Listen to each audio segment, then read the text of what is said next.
Coming up on today's show, we're going to break down two major topics here. The first one was what happened to the Boston Celtics and why did they lose the Charlotte Hornets in overtime? And we're also going to break down a possible trade that could benefit the Celtics bench and benefit another team in the East. That's coming up a little bit later on the show. Now, before we do anything, I want to ask you guys to drop in the comments before I put any idea in your head. I want to hear from you guys. Drop a player you would like to see on the Celtics bench. We saw what the Celtics bench can do last night against the Hornets. Is there another player the C's could pick up on or they're missing out on? Comment it down below. Well, let's talk about the Hornets game. I never thought in a million years I'd be talking about a loss to the Charlotte Hornets for their fourth win of the season, but ultimately it was the fourth game on the road in a row, and the Celtics unfortunately are not going to go undefeated. It's only 3 games. I'm not crazy concerned, but there were some things that went wrong, including 10 missed free throws. That could definitely help when you lost by 3. Jrue Holiday had 7 turnovers. The team had 13. It's very hard to win a ball game with that many turnovers. And ultimately, Tatum was the only Celtic to have a double-digit boards. That has to change. Porzingis, you're 7'3". You should be cleaning the glass every single night. But I'm not that concerned. It's a loss, guys. It was an overtime. The Charlotte Hornets just played better. But I'm worried that old habits are starting to rise again. And I'm talking about habits that have kept the C's away from Banner 18 for the past few years. Now, I'm not blaming one specific person, but a team as a whole.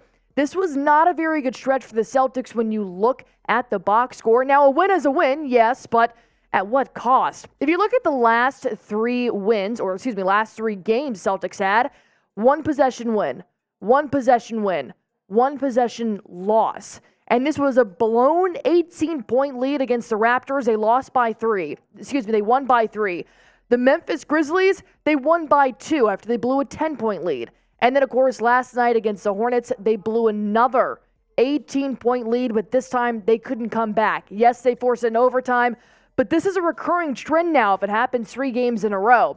And I was going to put a quote in here from Joe Mazzulla talking about how they need to clean it up and what went wrong, but honestly, I thought Dan Greenberg's tweet summed it up.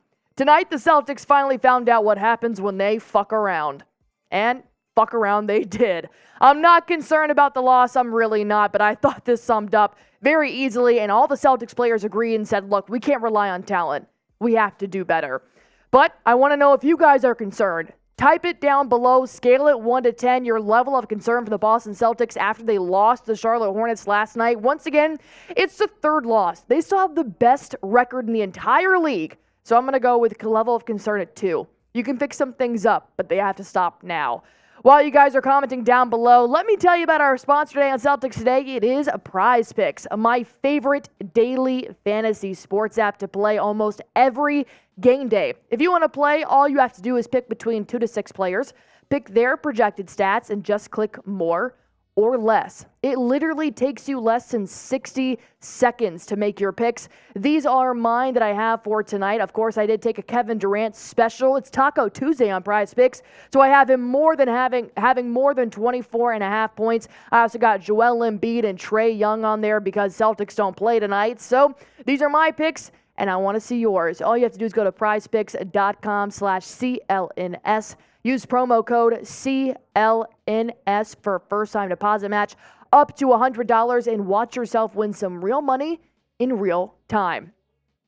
Now, I told you guys we were going to break down a possible bench trade scenario, but ultimately, Peyton Pritchard, he had a season-high 21 points for the Seeds last night, and I was waiting for it, man. He got hot in the first quarter. He dropped 15 points in the first half.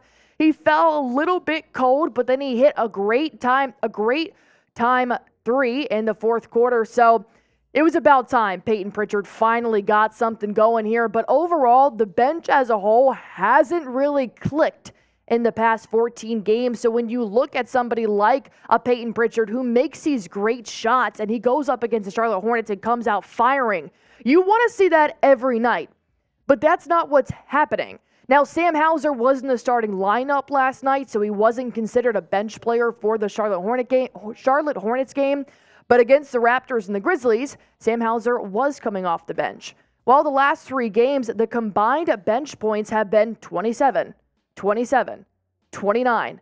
Keep in mind the Celtics scored over 100 in all of these games. That's not a lot coming from the bench when you're playing between 3 to 7 players off the bench. Now, if you take a look at the rest of the league, I'd put down the top 5 teams in the league right now who have the best benches. Indiana Pacers, their bench averages 50.8 points per game. You got the Wizards, who the Celtics dominated. Their bench has 43.2 points per game. Brooklyn Nets, also a good organization in the East, with 41.9.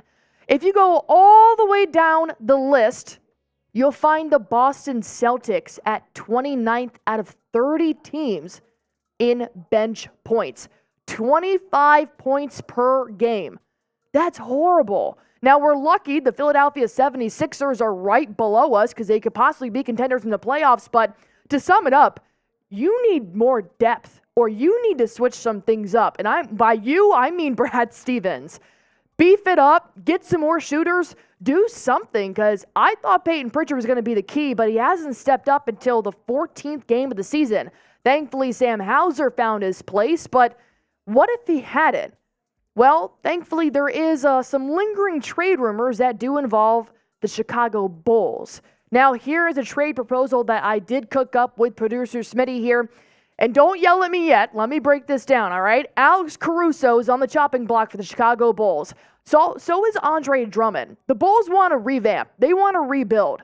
Well, the Celtics could use some of their players. But we would have to give up Peyton Pritchard, Luke Cornett, and Lamar Stevens, plus about $33.3 million from the Grant Williams trade. I don't want to see PP go. You just paid him for crying out loud. But he hasn't been playing the way that preseason P was playing. So he's about $4 million a year, and all of these players do add up to getting another backup center, which we desperately need, and Alex Caruso, who's a sharp shooter and a starting 5 for the Chicago Bulls, and he'd be coming off in the first time out? It doesn't sound too bad. What do you guys think? Would you make this deal? Type A for accept, type D for decline? I want to go with decline, just for right now. I would possibly look at this at the trade deadline, but since Peyton Pritchard scored 21 points against the Hornets, I'll keep him for a little bit. I want to see that, but they do still need a backup C, which is why I'm not disregarding this trade altogether. Ultimately, I'm going to wait. I'm going to wait till the trade deadline. I want Peyton Pritchard to find his rhythm. I want Lamar Stevens and O'Shea Brissett to really pop off on defense, and I want to see Neemias Queta work him out some more. He's got 4 minutes this entire season, while Luke Cornett has way more than he should. So, this is my trade proposal, but I just want the C's to sit on it for a little while. Well, while they do sit on it, I want you guys to go ahead and subscribe to this channel. Everything you possibly need to know about the Boston Celtics, you're going to find right here at Celtics Today by Chat Sports. We're going to be back weekly with videos and doing watch parties all season long.